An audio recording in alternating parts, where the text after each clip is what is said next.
Assalamualaikum warahmatullahi wabarakatuh. Bapak Ibu sekalian, jumpa lagi.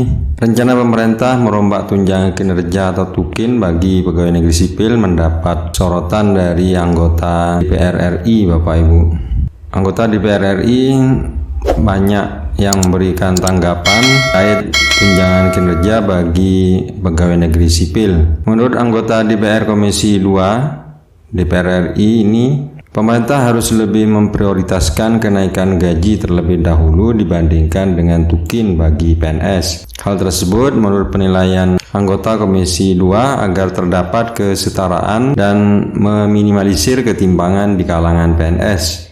Lebih lanjut dikatakan, jika gaji PNS sudah naik dan mensejahterakan, maka tukin dapat disesuaikan. Tukin bagi PNS itu diberikan berdasarkan kinerja masing-masing, bukan per institusi seperti skema yang selama ini berlaku.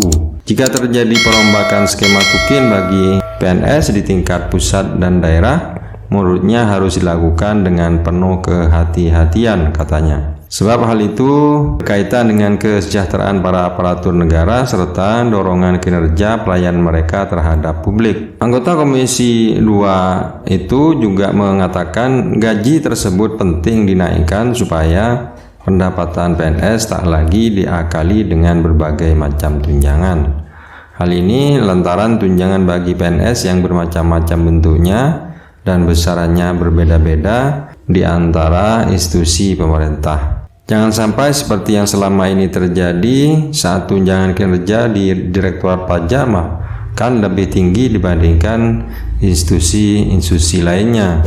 Ia memberikan contoh terkait tunjangan aparatur negara atau ASN di pemerintah DKI Jakarta. Di pemerintah DKI Jakarta itu lebih tinggi dibandingkan daerah-daerah lain. Anggota Komisi 2 yang lain juga mengatakan agar kebijakan tersebut terlebih dahulu dibicarakan dengan para pemangku kepentingan lainnya. Melalui kebijakan tersebut, tujuan besar dari reformasi birokrasi di lingkungan pemerintahan bisa dipahami bersama. Pemerintah saat ini sedang mendesain rumusan baru terkait pemberian tunjangan kinerja atau tukin bagi pegawai negeri sipil. Pembahasan tersebut tengah dilakukan oleh Kementerian Pendayagunaan Aparatur Negara dan Reformasi bersama Menteri Keuangan. Abdullah Swarana sebagai Kemenpan RB mengatakan melalui ketentuan baru tersebut besaran nominal tukin bagi PNS tidak lagi akan sama rata.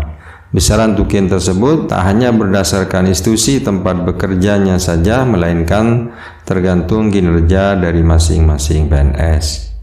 Nah, itulah Bapak Ibu dukungan dari anggota DPR dan respon dari anggota DPR terhadap keinginan dari pemerintah untuk menaikkan tunjangan kinerja dan gaji bagi pegawai negeri sipil dan pensiunan. Mudah-mudahan bermanfaat. Assalamualaikum warahmatullahi wabarakatuh.